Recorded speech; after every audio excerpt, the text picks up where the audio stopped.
کردن تو تقدیرشه. تنهاش بذار. تو یکی با من حرف نزنی، این برات بهتره.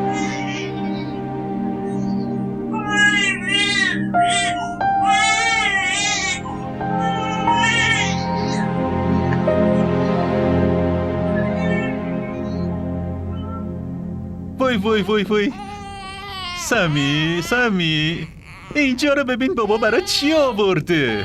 وای وای وای وای عزیز دلم، اگه مامانت می بود حتما اون این کارو براتون کرد. نه پسرم عزیزم، گریه نکن. اگه مامانت بود اون این کارو برات انجام میداد. اینو ببین بابات برات چی آورده. گریه نکن، گریه نکن، گریه.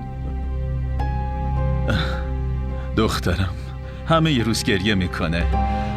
از داداش آذر اینو سفارش دادم که شاید کمی آروم بگیره. میتونین براش مامان بگیرین. بدون مامان که آروم نمیگیره. فرق ما با همینه که شما گریه های ما رو نمیبینین، اما تا این صداش در بیاد میشنوین. تو درست میگی. من دیگه حتی کلمه ای ندارم از خودم دفاع کنم. من که شنیده بودم خواهر بزرگ مثل مادر آدمه. تو چه جور خواهری هستی؟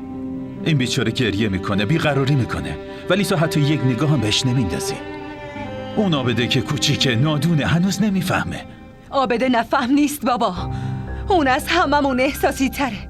عزیز دردونه مامان بود.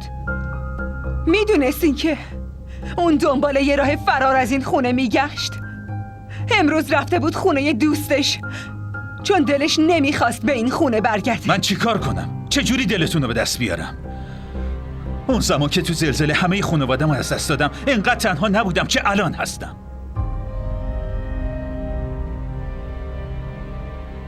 حتی نمیتونه درست حسابی نفس بکشه. مادرت اینو برای من جا گذاشته و من نمیدونم چی کار کنم. میدونی من مراقبت از بچه رو بلد نیستم. چی کار کنم؟ این تصمیم خودتون بود. شما پسر میخواستین و مامان خوشحالی شما رو. این فقط پسر من نیست، داداش تو هم هست. باهاش چی کار کنم؟ چی کار کنم؟ این همون داداشیه که به خاطرش مامانمون کنارمون نیست. میتونین براش یه مامان دوم بیارین، ولی ما چی میشیم؟ مامان ما هیچ وقت بر نمیگرده. هیچ وقت بر نمیگرده.